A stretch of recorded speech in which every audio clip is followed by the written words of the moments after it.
Brought to you by TechnoSpark 20 series smartphones. Lok Sabha चुनाव तो पूरे भारतवर्ष में हो रहा है, लेकिन दिल्ली का जो माहौल है, दिल्ली में जिस तरह से राजनीति हो रही है और राजनीतिक परिवर्तन हो रहा है, इस पर पूरे भारत की नज़र है। आम आदमी पार्टी के मुखिया जेल के अंदर हैं, तो उनके फायर लीडर अब जेल से बाहर आ गए। कहीं ना कहीं आम आदमी पार्टी और पूरे दिल्ली के चुनाव कैंपेनिंग का जो ग्राफ है, कभी ऊपर कभी नीचे जा रहा है। ऐसे में प्रत्याशी क्या सोचता है, तो हमारे साथ एक नई दिल्ली के प्रत्याशी हैं सोमनाथ भारती जी, इंडिया अलायंस के आम आदमी पार्टी के। इन्हीं से जानते हैं।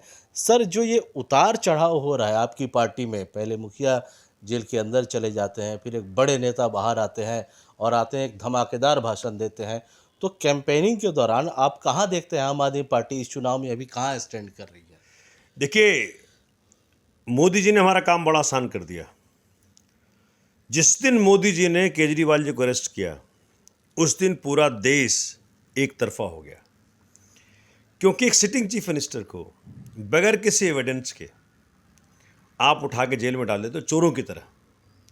आप कब जाते हो घर पे? रात को अंधेरे में उठा करके जेल लेके चले जाते हैं आप। और कब किया आपने ये?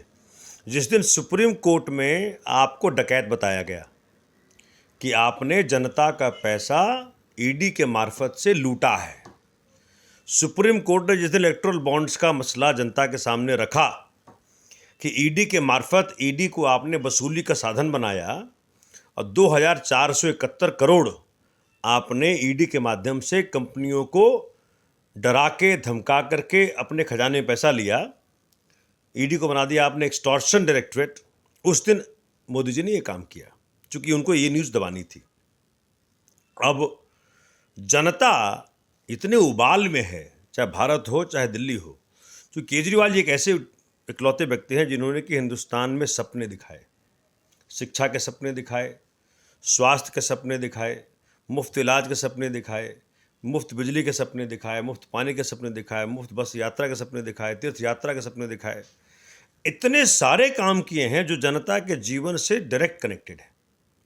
अब वो सारे लोग, चूँकि सब पे आँच आ गई कि इसका मतलब केजरीवाल जी को अरेस्ट करके सारे काम बंद करना चाहते हैं, और इस कारण से आज ये चुनाव हो गया है भारतीय जनता पार्टी वर्सेस भारतीय जनता। अब क्या हुआ, जो कि हमारे गुरु हैं, आम आदमी पार्टी गुरु है बजरंगबली जी। बजरंगबली जी का दिन यानी मंगलवार सुप्रीम कोर्ट में सुनवाई चल रही है। ईडी फर्स्ट हाफ में कहती है, जब सुप्रीम कोर्ट पूछता है, ये बताओ आपने संजय सिंह जी को रखा हुआ है जेल में 6 महीने से, क्या आपने कोई मनी रिकवर किया? नहीं किया। कोई मनी ट्रेल मिला? नहीं मिला।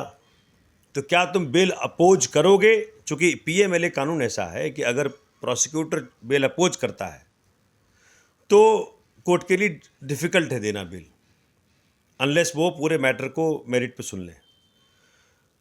तो ऐसी बात हो गई कि जब ना का आंसर दोनों तरफ से आया, दोनों सवालों का आया, ईडी की तरफ से, भाजपा की ईडी की तरफ से, तो जज साहब ने कहा कि क्या तुम बेल अपोज करोगे? और आपने देखा होगा कि ईडी को रिप्रेजेंट करने वाला व्यक्ति भाजपा का प्रवक्ता है, भाजपा का नई दिल्ली का लोकसभा प्रत्याशी है। तो कनेक्शन साफ नजर आ गया कि ईडी ही भाजपा है, भाजपा ईडी है। तो ईडी ने कहा कि जी हम लोग थोड़ा वक्त चाहते हैं, क्योंकि जज साहब ने अगर तुम बेल अपोज करोगे तो हम मेरिट पर डिसाइड करेंगे, फिर तुम पछताओगे। अब पोस्ट लंच आते हैं ईडी वाले, कहते हैं जी बेल अपोज नहीं करेंगे। इसका मतलब उन्होंने घुटने टेक दिए। उनको मालूम पड़ गया कि अगर आज जज साहब मूड में हैं, अगर मामला मेरिट पे सुन लिया तो आज ही केस ध्वस्त हो जाएगा। तो ये बड़ा बजरंगबली जी का इंटरवेंशन है सीधा। नहीं तो अभी इस ऐसे माहौल में इतना बड़ा रिलीफ कहाँ से आता? ईडी का इस प्रकार सरेंडर करना कहाँ से होता? मुझे लगता है कि सीधा भगवान का इंटरवेंशन है, भगवान श्री राम का इंटरवेंशन है कि जी अति हो गया है, अब इस अति का एक रास्ता निकालना पड़ेगा। तो रास्ता के रूप में निकला, संजय सिंह जी को बेल मिल गई। तो मतलब भगवान हनुमान जी ने कराया और सारे शुभ काम आप लोगों के मंगलवार को ही होते हैं। बिल्कुल। और मैं तो कहूँगा कोइंसिडेंस नहीं है, ये सीधा भगवान का इंटरवेंशन है। समझिए कि सबसे गरीब पार्टी और सबसे अमीर पार्टी उन दोनों के बीच का झगड़ा है। तो अमीर पार्टी ढकोसले करती है भगवान श्री राम का, गरीब पार्टी भगवान श्री राम के आदर्शों पर चलने का प्रयत्न करती है। इसलिए भगवान श्री राम का आशीर्वाद, बजरंगबली जी का आशीर्वाद आम आदमी पार्टी के साथ है, अरविंद केजरीवाल जी के साथ है, संजय सिंह जी के साथ है, सुदेश साहब के साथ है, हमारी हर व्यक्ति के साथ है। चलिए, ये जो राजनीति है, कोई राम भरोसे और कोई हनुमान भरोसे, ये चलता है, ये कल्चर है भारतीय राजनीति का। लेकिन फिर सर सवाल उस पे आते हैं जिसका आपने सीधा जवाब नहीं दिया कि आपके फायर ब्रांड नेता जेल के बाहर आए हैं और केजरीवाल जी जेल के अंदर गए हैं। तो जो आपका जो चुनावी ग्राफ है, चुनावी कैंपेनिंग है, ये अभी किस लेवल पे है? लोग आपको सुन रहे हैं। आपकी पार्टी में एक तो देखिए, आपका जो पार्टी में ये संकट आया तो दो चीज़ें आ रही थी। एक तो आम आदमी पार्टी टूट जाएगी और दूसरा ये कि केजरीवाल जी की गिरफ्तारी के बाद सिंपैथी वोट इन्हें मिल सकता है। लेकिन अब जो स्थिति है वो क्या है, इसके बारे में बताइए। देखिए, क्या है कि भाजपा ने ये स्ट्रैटेजी करी, केजरीवाल जी को अरेस्ट करो। पहले हमारे 3 अंदर थे, संजय सिंह जी, मनीष जी और जैन साहब। उनको लगा इनके अरेस्ट से पार्टी टूट जाएगी, एमएलए टूट जाएंगे, बिखर जाएंगे। लेकिन जिस प्रकार से हमारे सेकंड कमांड ने, सेकंड इन कमांड कह दो, थर्ड इन कमांड कह दो, हमारे इस मुसीबत का रिस्पॉन्स का निकाला कि इतनी बड़ी रैली कर दी। जो रामलीला मैदान में रैली हुई, रामलीला मैदान उसके आसपास सारी सड़कें भर गई थी। इस रैली का ये एक मैसेज निकला कि जनता ने चुनाव अपने हाथों में ले लिया है।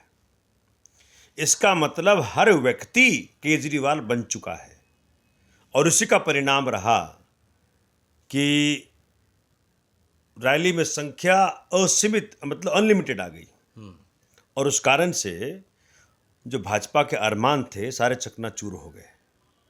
और देखिए, जिस दिन अरविंद जी गए हैं उसके अगले दिन अपने संजय सिंह जी आ गए हैं। मतलब वो सोच रहे थे ये अनाथ हो जाएगी पार्टी, अगर चारों नेता हमारे अंदर हैं तो अनाथ हो जाएगी पार्टी। लेकिन अनाथ कौन होगा? जिसका नाथ वो हो, जिसका नाथ भगवान श्री राम हो, बजरंगबली जी हो, वो अनाथ कैसे होगा? अच्छा, मंच पे सुनीता केजरीवाल भी आ गई हैं, तो उनके कैंपेनिंग का फ़ायदा हो रहा है आपको? देख, क्या है कि वो इकलौती व्यक्ति हैं जो कि अरविंद जी से रोज़ मिलती हैं, क्योंकि उनका पत्नी के रूप में, धर्मपत्नी के रूप में एक हक है। इस कारण से वो रोज़ मैसेज ले जाती हैं, रोज़ मैसेज लेके आती हैं। तो मैसेंजर हैं वो भी हमारी। वो मैसेंजर के रूप में वो सब समस्याओं का समाधान लेके आती है जो हम उनको रोज़ देते हैं। और जो सर देते हैं, अरविंद जी जो देते हैं, वो हमको समझाते हैं आके। इस कारण से, और धर्मपत्नी होने के नाते सबसे बेस्ट पर्सन है जो कि अरविंद जी के बातों को कम्युनिकेट कर सकें जनता को।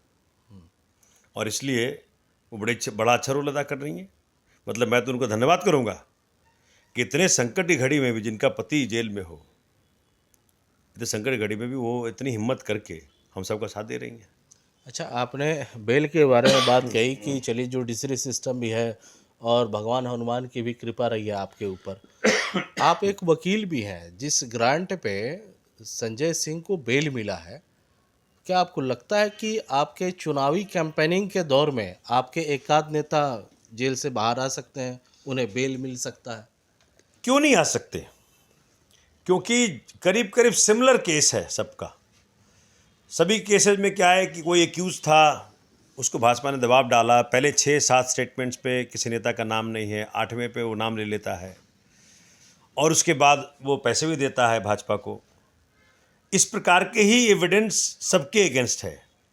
यही एविडेंस था संजय सिंह जी के अगेंस्ट। दिनेश अरोड़ा ने पहले 7 स्टेटमेंट्स में, 8 स्टेटमेंट्स में नाम नहीं लिया संजय सिंह जी का, 8-9 में लिया, दबाव में लिया। पहले वो अप्रूवर बन गया, उसको बेल मिल गई इसी ग्राउंड पे। यह बड़ी बात बोल रहे हैं, चुनावी कैंपेनिंग के दौरान आपके बड़े नेता को बेल मिल सकता है? क्यों नहीं मिल सकता? मुझे लगता है कि अभी हाईकोर्ट में अरविंद केजरीवाल जी का जो फैसला आने वाला है, अगर वहीं मिल गया बेल, चूँकि बहुत स्ट्रॉन्ग रीजन्स हमारे पास हैं, हमने दिखा दिए कोर्ट को किस प्रकार से 8 स्टेटमेंट्स में उनका नाम बिल्कुल नहीं है।